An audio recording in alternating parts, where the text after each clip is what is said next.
헤롯 왕 때에 예수께서 유대 베들레헴에서 나시매 동방으로부터 박사들이 예루살렘에 이르러 유대인의 왕으로 나시니가 어디 계시냐? 우리가 동방에서 그의 별을 보고 그에게 경배하러 왔노라. 헤롯 왕과 온 예루살렘이 듣고 소동한지라.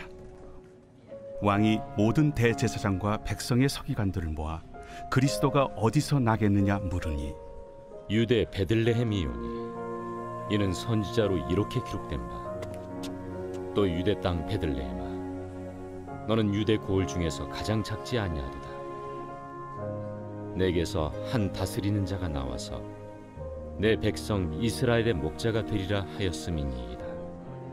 이에 헤롯이 가만히 박사들을 불러 별이 나타난 때를 자세히 묻고 베들레헴으로 보내며 이르되 가서 아기에 대하여 자세히 알아보고 찾거든 내게 고하여 나도 가서 그에게 경배하게 하라. 박사들이 왕의 말을 듣고 갈새 동방에서 보던 그 별이 문득 앞서 인도하여 가다가 아기 있는 곳 위에 머물러 서 있는지라. 그들이 별을 보고 매우 크게 기뻐하더라. 집에 들어가 아기와 그의 어머니 마리아가 함께 있는 것을 보고 엎드려 아기께 경배하고 보배합을 열어 황금과 유향과 모약을 예물로 드리니라. 그들은 꿈에 헤롯에게로 돌아가지 말라 지시하심을 받아 다른 길로 고국에 돌아가니라. 그들이 떠난 후에 주의 사자가 요셉에게 현몽하여 이르되 헤롯이 아기를 찾아 죽이려 하니 일어나 아기와 그의 어머니를 데리고 애굽으로 피하여 내가 네게 이르기까지 거기 있으라. 요셉이 일어나서 밤에 아기와 그의 어머니를 데리고 애굽으로 떠나가 헤롯이 죽기까지 거기 있었으니 이는 주께서 선지자를 통하여 말씀하신 바 애굽으로부터 내 아들을 불렀다 함을 이루려 하심이라. 이에 헤롯이 박사들에게 속은 줄 알고 심히 노하여 사람을 보내어 베들레헴과 그 모든 지경 안에 있는 사내 아이를 박사들에게 자세히 알아본 그때를 기준하여 2살부터 그 아래로 다 죽이니 이에 선지자 예레미야를 통하여 말씀하신 바 라마에서 슬퍼하며 크게 통곡하는 소리가 들리니 라헬이 그 자식을 위하여 애곡하는 것이라. 그가 자식이 없으므로 위로받기를 거절하였도다 함이 이루어졌느니라. 헤롯이 죽은 후에 주의 사자가 애굽에서 요셉에게 현몽하여 일어나 아기와 그의 어머니를 데리고 이스라엘 땅으로 가라. 아기의 목숨을 찾던 자들이 죽었느니라. 요셉이 일어나 아기와 그의 어머니를 데리고 이스라엘 땅으로 들어가니라. 그러나 아켈라오가 그의 아버지 헤롯을 이어 유대의 임금됨을 듣고 거기로 가기를 무서워하더니 꿈에 지시하심을 받아 갈릴리 지방으로 떠나가 나사렛이란 동네에 가서 사니 이는 선지자로 하신 말씀에 나사렛 사람이라 칭하리라 하심을 이루려 함이로라. 이제 우리는 신약의 마태복음을 살펴보게 되었는데요. 지난 시간 우리는 말라기 이후 긴 침묵의 시간을 깨고 이 땅에 찾아오신 예수님을 만나게 되었어요.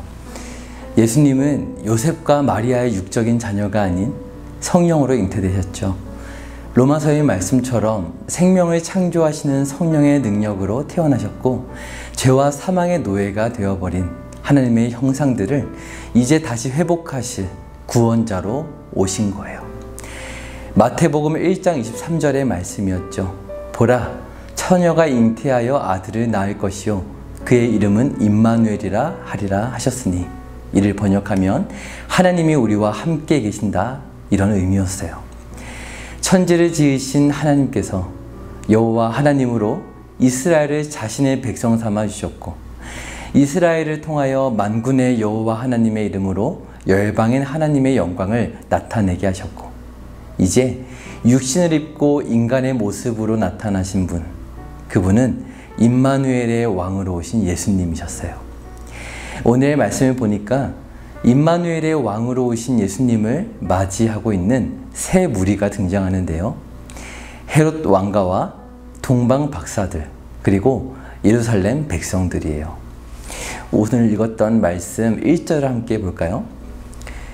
헤롯 왕 때에 예수께서 유대 베들레헴에서 나심에 동방으로부터 박사들이 예루살렘에 이르러 말하되.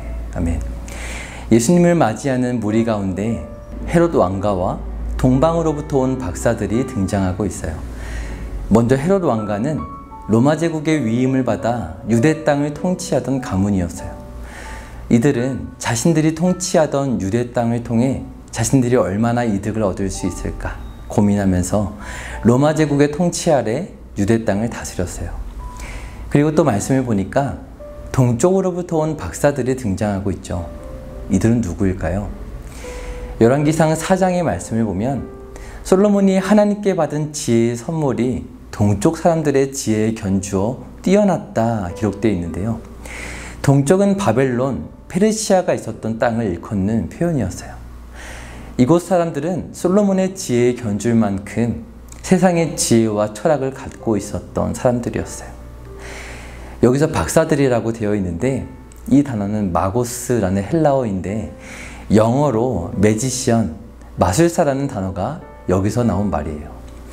역사를 보면 페르시아에 속했던 메데 지방에 실제로 활동했었던 점술가들을 마고스라고 불렀어요. 그들은 마술사라기보단 당시 별을 보고 신의 뜻을 해석하고 싶어 하던 지혜자들이었어요. 자, 그러면 이들이 어떻게 예수님을 맞이하고 있을까요? 2절을 보니까 박사들이 물었어요. 유대인의 왕으로 나시니가 어디 계신가요? 우리는 동쪽에서 그의 별을 보고 그에게 경배하러 왔습니다만. 이 말이 끝나자 3절에 보니 헤롯 왕과 예루살렘이 떠들썩하게 소동하였다 기록되어 있어요. 여러분, 지금 어떤 분위기로 보이시나요? 이 소동하였다는 뜻은 설레고 기뻐했다 이런 의미가 아니에요. 이 단어의 의미는 굉장히 안 좋은 의미로 자극을 받았다는 것을 의미하는 거예요. 헤롯 왕은 곧바로 모든 대제사장과 백성의 서기관들을 소집했어요. 그리고 물었어요. 유대인의 왕 그리스도가 어디서 나겠느냐? 그러자 유대 지도자들이 대답했어요. 6절의 말씀을 보세요. 또 유대 땅 베들레헴아 너는 유대 고을 중에서 가장 작지 아니하도다. 내게서 한 다스리는 자가 나와서 내 백성 이스라엘의 목자가 되리라 하셨음이니이다. 이렇게 대답했어요. 미가서 5장 2절의 말씀을 인용하면서 베들레헴에서 나신다는 것을 헤롯 왕에게 얘기해 준 것이죠. 그러자 헤롯 왕은 가만히 박사들을 불렀다 말씀이 기록되어 있어요. 굉장히 은밀하게 비밀스럽게 불러 말하였어요. 당신들은 이제 베들레헴으로 가서 아기에 대하여 자세히 알아보고 그 아이를 찾거든 내게 알려주어서 나도 가서 경배하게 하라.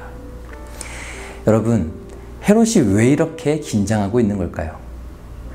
로마 제국의 유대인의 임금이라고 칭해질 만큼 인정받고 막강한 권력을 가졌던 그였기에 이것을 혹시라도 잃어버리게 될까 긴장되었던 거예요.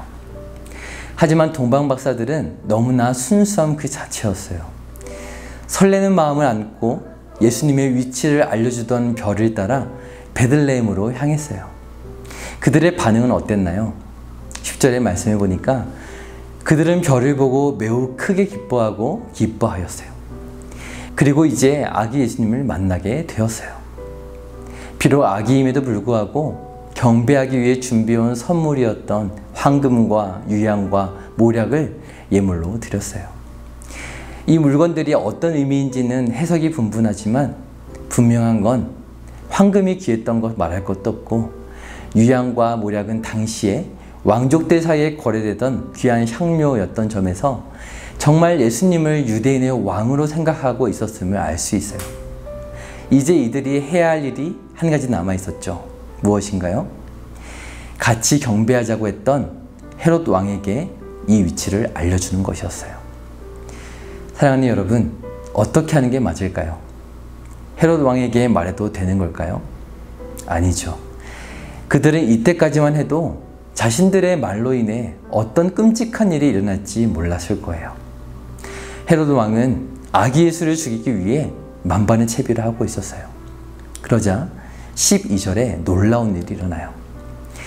그들은 꿈에 헤롯에게로 돌아가지 말라 지시하심을 받아 다른 길로 고국에 돌아가니라. 아멘.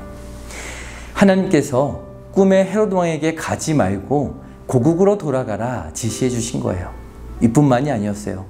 13절도 보니까 박사들에게보다 먼저 요셉의 꿈에도 하나님께서 나타나셔서 헤롯이 아기를 찾아 죽이려 하니 아기와 어머니를 데리고 애굽으로 피신하여 내가 다시 지시할 때까지 피해 있으라 말씀하셨어요.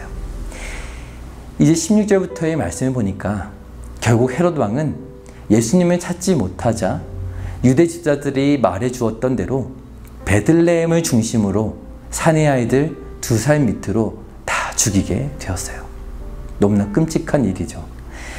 동방박사들은 그들이 정치적으로 이런 소용돌이를 일으킬 줄 전혀 몰랐을 거예요. 그들이 어떻게 메시아에 대한 소망을 가졌고 찾아왔는지 그 정체는 불분명해요. 중요한 것은 그들이 오랜 기간 기다려온 메시아를 경배하기 위해서 정성을 다해 준비한 선물과 함께 먼 길을 왔다는 거예요. 그들에게 어떠한 정치적 계산이 없었던 것을 볼 때 그들은 진실된 마음이었을 거예요. 매우 크게 기뻐하였던 순수한 모습을 한번 보세요. 하나님의 지시하심을 받고 고국으로 돌아갔던 그들은 자신들의 신앙에 대해 돌아보게 되었을 거예요. 사랑하는 여러분, 아무도 주목하지 않았던 별빛을 이방 백성들이었던 그 동방의 박사들이 주목했던 것을 보세요. 그들은 유대인이 아니기에 말씀을 잘 알지 못했고 점술가로서 단순히 별을 보고 왔지만 꿈에 나타난 하나님의 말씀 가운데 인도받을 수 있었어요.